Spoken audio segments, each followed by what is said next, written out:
Welcome to TechTalk podcast by Certes IT Service Solutions.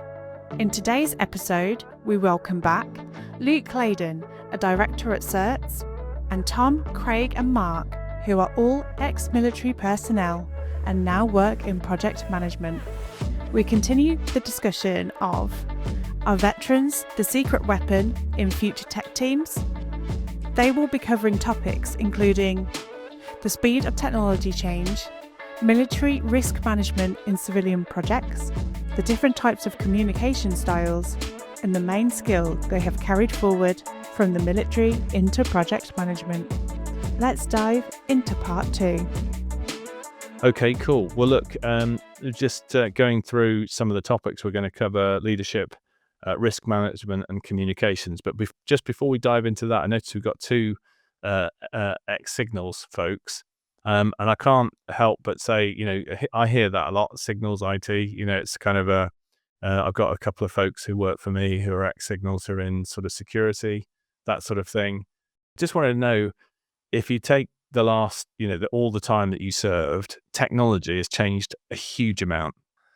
Did you guys see a lot of tech change in your time in the forces, or was technology in the forces moving at a slower pace or faster pace?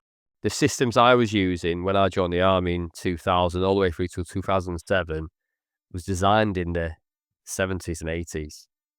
And then there was a transition through to the new communication equipment. And then probably when Tom joined the army, we then did another change, and it was just the uplift. It's adapted a lot quicker than it did in those early days back in 2000. We had equipment that was there for 30 odd years. But I would say that in the last 10, 15 years, we've had to adapt a lot quicker.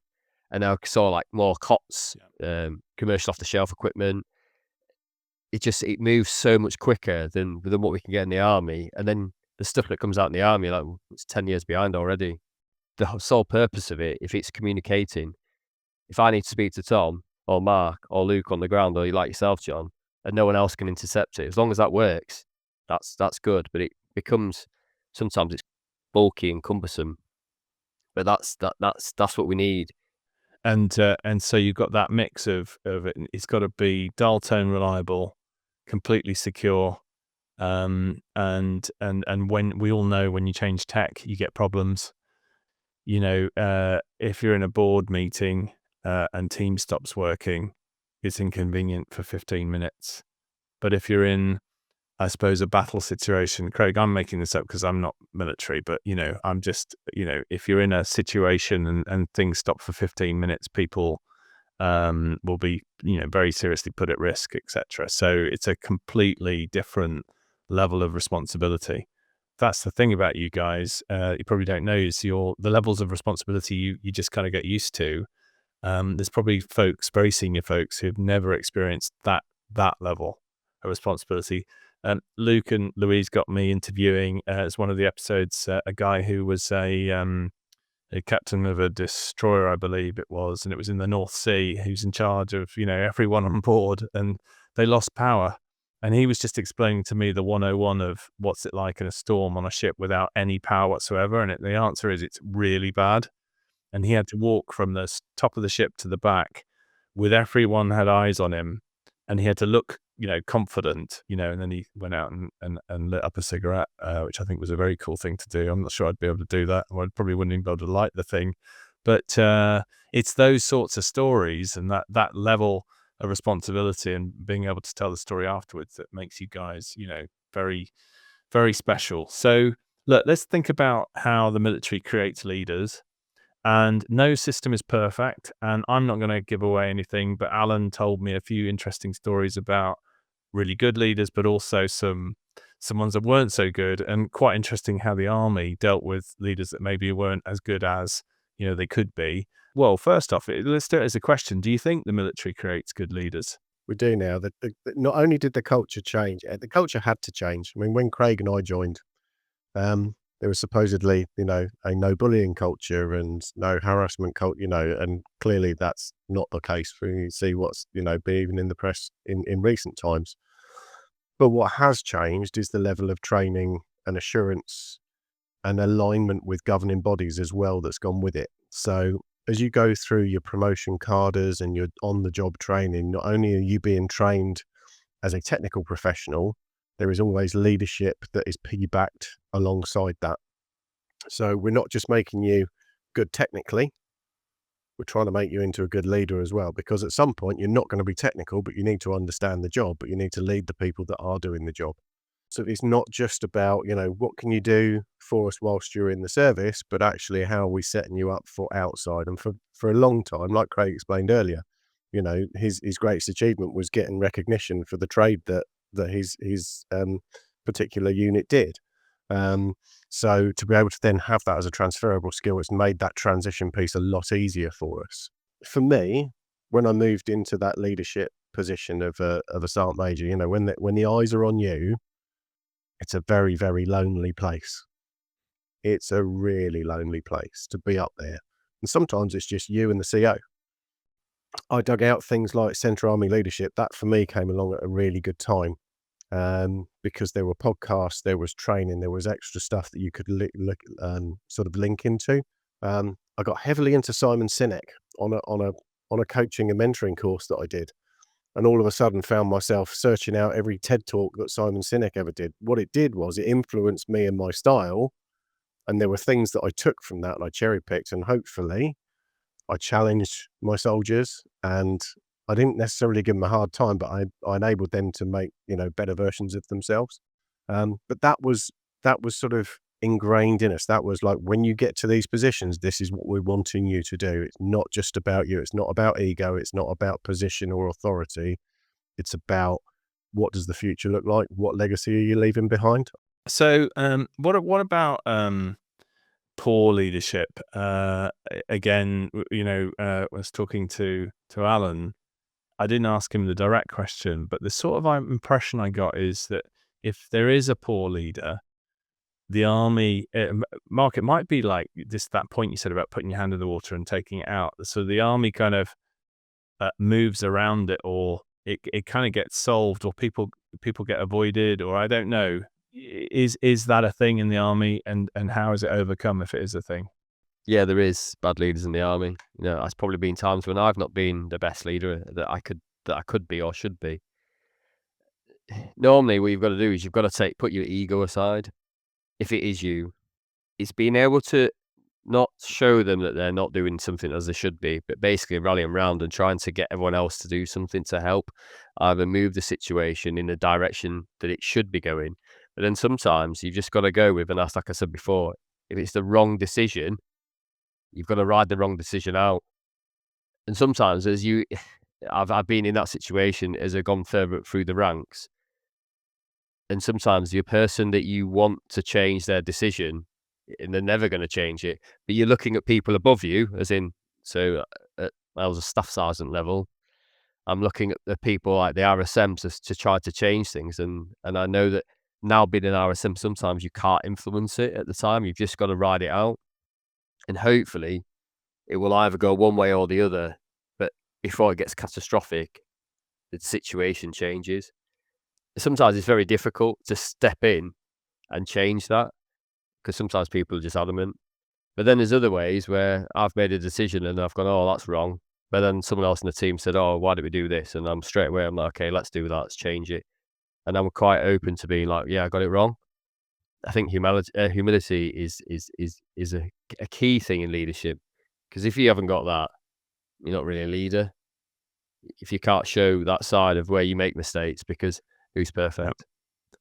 It's really interesting, Craig, you say that, because your definition of a leader is someone who's listening to everyone in the team, is up for making a decision, and then if he can, the best decision, which might not have been his or her original decision. So really interesting. I think maybe some of that also, Craig, comes with confidence. I think people who haven't got confidence can sometimes come across as poor leaders, but it's their lack of confidence. They're putting up a shell, or maybe they're responding to a situation. And I really like the point you're saying, which is, let's try and ride the situation. Let's get it moving forwards. There's nothing that I can hear from all of you which is about just standing still.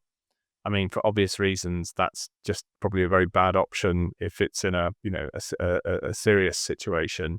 But getting that momentum and moving forward, and I suppose that's getting into some of the core project management skills of problem solving, because that poor leader isn't necessarily in your project team. It could be, with the client that you're working with, one of your key customers. I always say that you should try and, if someone's doing something that's really odd, it's not because they've gone crazy. It's because you haven't worked out where they're coming from. And as soon as you think really carefully about where they're coming from, their behavior doesn't ceases to be odd most of the time. There are still some odd stuff that goes on, but most of the time it ceases to be odd.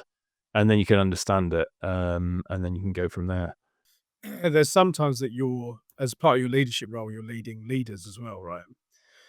And there isn't just kind of one type of bad leader. It might just be a case that they're naive, and you have to allow them space to make the mistake so they can learn from it and then develop.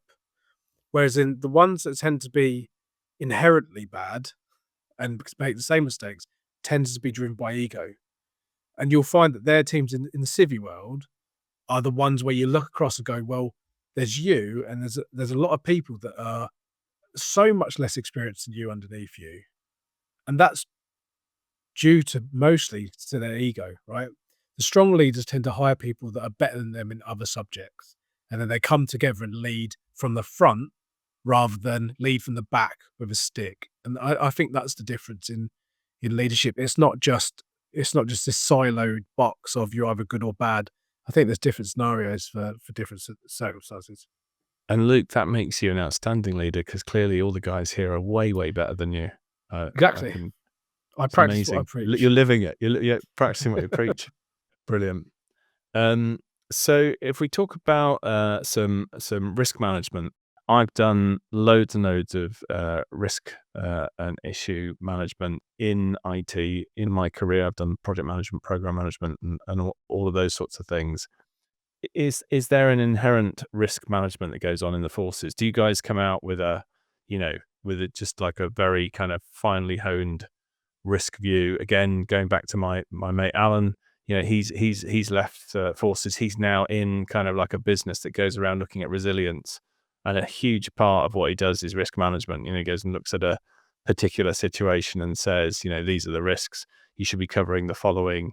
And by doing that, creating kind of resilience. Is risk management central to the forces? Or Probably does now, more so than a few years ago. You think back to some of the adventure training and the expeditions and the shenanigans that you could probably get up to in the MOD, with some of the things that we did with, everything without a safety net sort of thing. There was a mantra, I think, when a lot of health and safety stuff came in, that it was taking the fun out of being in the military. Oh, we can't do that. We've got to do a risk assessment. But risk assessments are important. You absolutely got to be able to take calculated risks, and regardless of whether that's doing something like Tom did, going to Patagonia and making sure that you mitigate for altitude sickness and stuff like that if you're going up in the mountains, or if you're I know what Tom's thinking. He's thinking, God, I should have done that. he probably is. He's like, telling you, I missed something from the PXR. But the problem with risk management is that if people positively embrace risk management, then it's a good thing.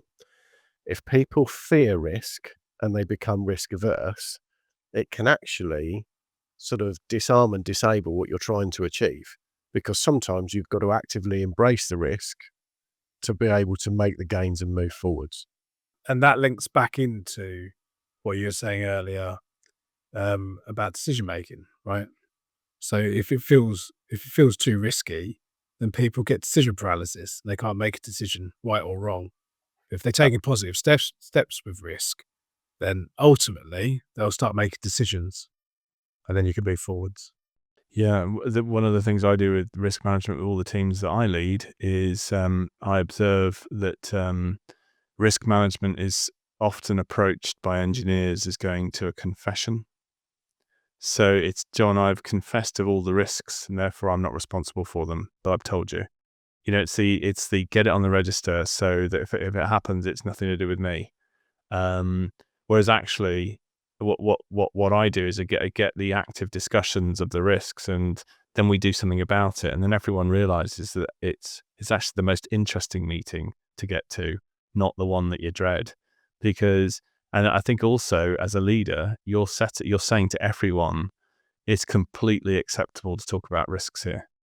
Risks that the plan's not right, that kind of opening up the communications about things being right or wrong. And then I'm just going to throw in a lame example, guys. So I was not in the forces, but I was in Army Cadets, which I'm sure you'll find extremely funny.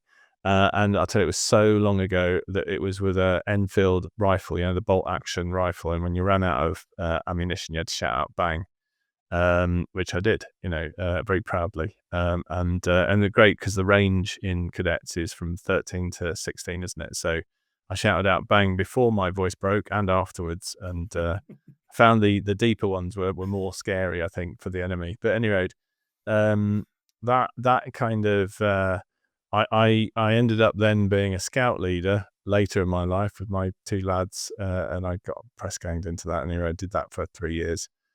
But I was saying to my lads, look, why don't you look at Army Cadets? And we had a quick look, and if you fire a blank round in Army Cadets, you have to go on one knee. You have to shout out something like, "I'm about to fire a blank." Someone's going to write in and say this is completely wrong, John. But it just seemed like, when we were doing it, we had to fire a blank in front of a sheet of paper and know that it was not something you did in someone's face. Yeah. And then later it seemed to be very regimented. So is there a point where, like you said, we're doing risk management to the extent that we're getting too far away? Yeah.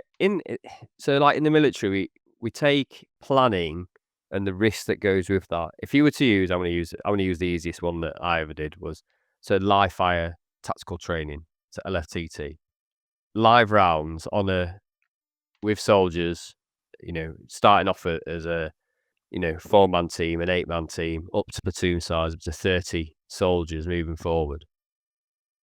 The risk that you go through is life, and sometimes I think it's simple, and I think that, I would say that's simple. If I get this wrong, that's me controlling, making sure it's going to be right. If I get this wrong, will people die? Will people get injured? If I do that, yes, it will. If I don't do that, we can stop. But we also need to make it as realistic as possible without it being dangerous. And then if you take that into another scenario where you just do like Tom's example of going to Patagonia, you just go through it and you kind of red team and you look at what could go wrong. Have we thought about it? And sometimes that's where, for me, if it's down to one person, as you said, if one person's making all these decisions, I'm not going to get them all right. But when you put it to a team of people, you then, as you said, like that meeting then becomes, people then start to add, oh, that potentially could happen, but what can we do and it's all, for me, it's all about what can we do to stop or change that so that doesn't happen. And I suppose if you're running that meeting, Craig, with your guys and girls, and you're not just saying these are the risks, but this is how we're going to manage them, you're actually building up confidence within the team, because they're hearing of the risk, but they're also hearing of it. Actually, yeah, we could deal with it in this way, and in that sense, you're building up confidence, but people are also aware of the risks. You want to kind of get a balance, don't you? You don't want anyone to just sort of think, oh yeah, it's going to be easy. You want people to take it very seriously, but you also want people to know we've got a strategy. It's resilience, I think, is building that into it and going, understanding what could, and then if it does happen, how do you react to it? Because that's the biggest one. If you freeze and don't do anything, well, doesn't matter what I've just told you, 2-3 days ago about what that potentially could happen. If you can't react to what the situation is there and then, that to me is different. But if you can get people to talk about it and come up and understand what the plan is, and if people are part of the plan, they feel like they've had an input on it, they go, well, yeah, this is my plan. And when it's your plan, it's really simple. It's like delivering a lesson on PowerPoint. If I give you my lesson and you're like, well, it makes no sense because you haven't done it. But if you're part of it, then it's easier to get people to come along on that journey and go, okay, well, let's how to look at it. It's interesting, Craig, you use the word plan. We're talking about project management, how you get teams of people to kind of get engaged. And so it's interesting if you use that to kind of get ownership for all the subcomponents of the plan that you're running. Just on the red team bit, do you guys do red team approaches to your projects? Because the thing, I suppose, there's little bit of, Tom, I don't mean this is the mountaineering joke, but there's a bit of altitude sickness going on here, which is the stuff you were just talking about, Craig, extremely serious. And then maybe there's a project where we're setting up a network, firewalls and stuff like that. Still very serious, but it's not like life threatening, or there's a sort of a. Are you able to, does some of that seem mundane to you, or do you sort of doing risk management for things like that? How do you kind of, I suppose you would have been doing this in the signals in any case, but do you guys take risk management approaches into your projects? Yeah, but maybe not to the extent of what I've just said there, but I think it is to understand what the risks are. And it might not be life threatening, but it could be compromising of systems and the reputational damage to a company or a service. It could end companies, and then you're like, well, you can't just have that. Oh yeah, it doesn't really matter, but it does. It's invaluable to make sure that everyone understands where they are in that sense. So, Mark, I'm going to ask you a question around comms. So we've got the communications, the strategies for avoiding miscommunication pitfalls in project management. So I'm pretty certain communication's got to be very, very clear in the military. Does any of that transpose into the project work that we do? I love an observation. You can go to any project that's not going very well. You can go into any business that isn't doing very well.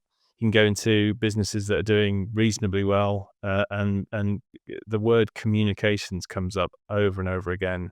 Probably means different things to different people, and they'll say, "Oh, we must be better at comms." So what's the important elements of communications as far as project management is concerned? Coming from the military, I think communication to me is about language. And coming from the military, we have our own language and our own mnemonics and, different words that we use that mean things to us, but not necessarily to other people. And I started my deployment in the public sector in January last year. And it's public sector. So I'm thinking, I'm working with civil servants. This is going to be similar. We all speak the same language. It's not so scary. And I turn up and we don't speak the same language at all. So the first thing I needed to do was understand, what did they mean by, what they were saying? Because as we were saying, as Luke was saying earlier, we've all managed projects, but we've got to translate and transition that into a new environment. Yeah, communication has been absolutely key, whether that's stakeholder management, networking, and as the PM, you are very much the focus of everything that is going on in that project. More so than I think anything was stressed in any of the training that I did on my agile training before I left the army. So communication is absolutely key to success, to managing the team. It covers everything that we've talked about: being authentic, being humble, having a bit of humility, treating people that they all have a massive they all have a contribution to make to the project, because the only way that you're going to get it over the line is to negotiate and manage and lead that team into success. There's a communication style in the military we call the Brecon Point. And it basically is, you will, you must. And it's done very forcefully with your arm going forward.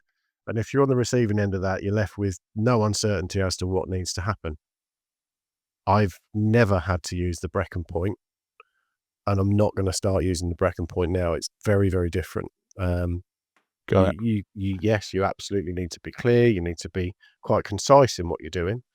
But yeah, communication that's key to any project success as far as I'm concerned. It really is. so a few things you said there were all very interesting. A couple of things that stood out to me. So methodology, Yep. it's a method and it's an ology.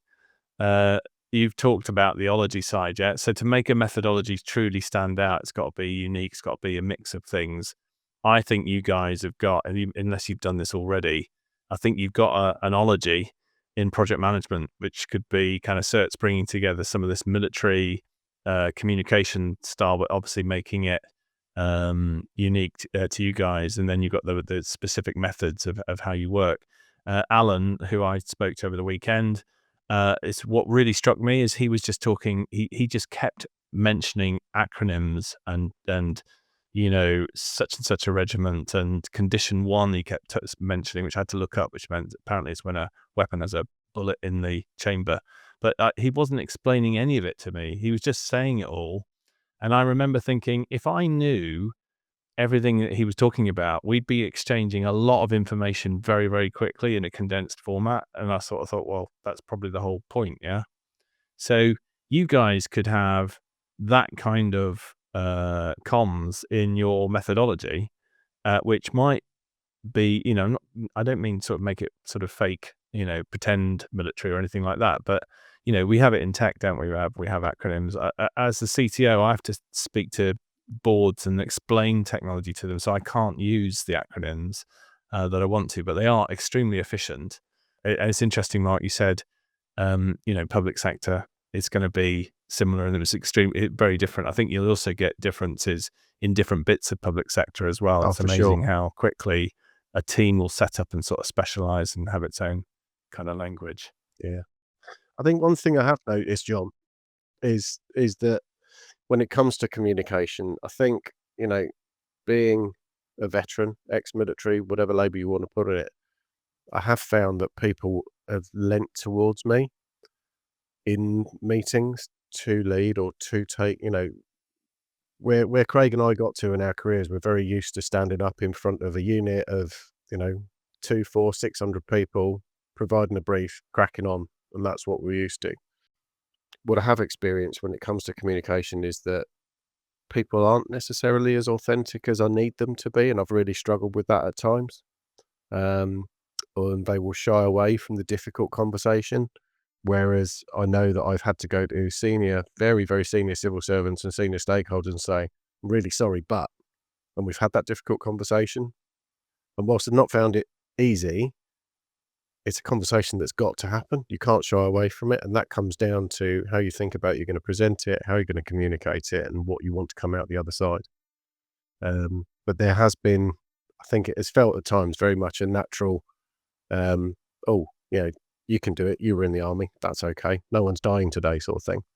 Yeah. And that's been an interesting concept to sort of get my head around.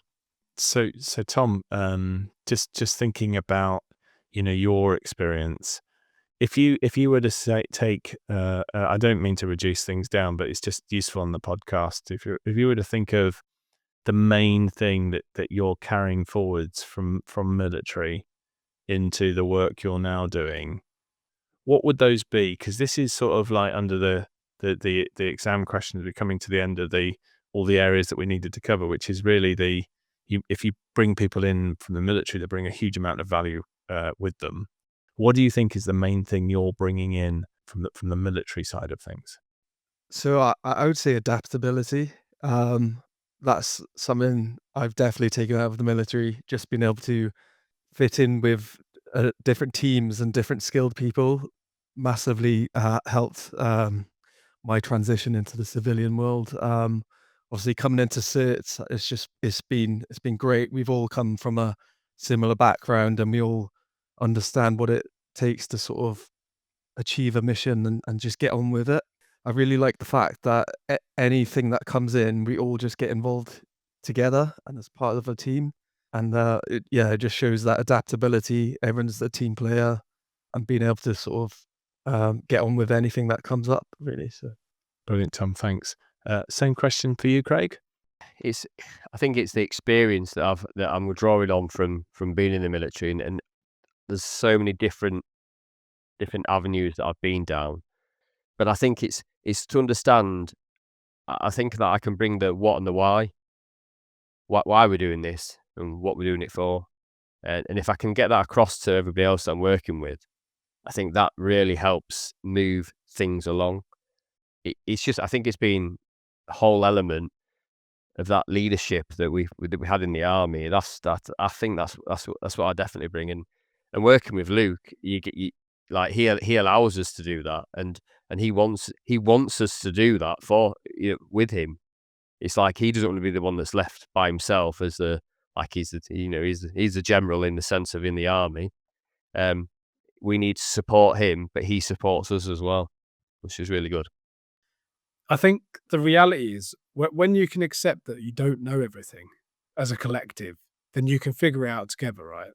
And what sometimes happens is when you're sitting in a room with people, when it's about projects, transformation, transitions, whatever it is, and you're sitting there talking about a subject, they shy away from saying, I don't know.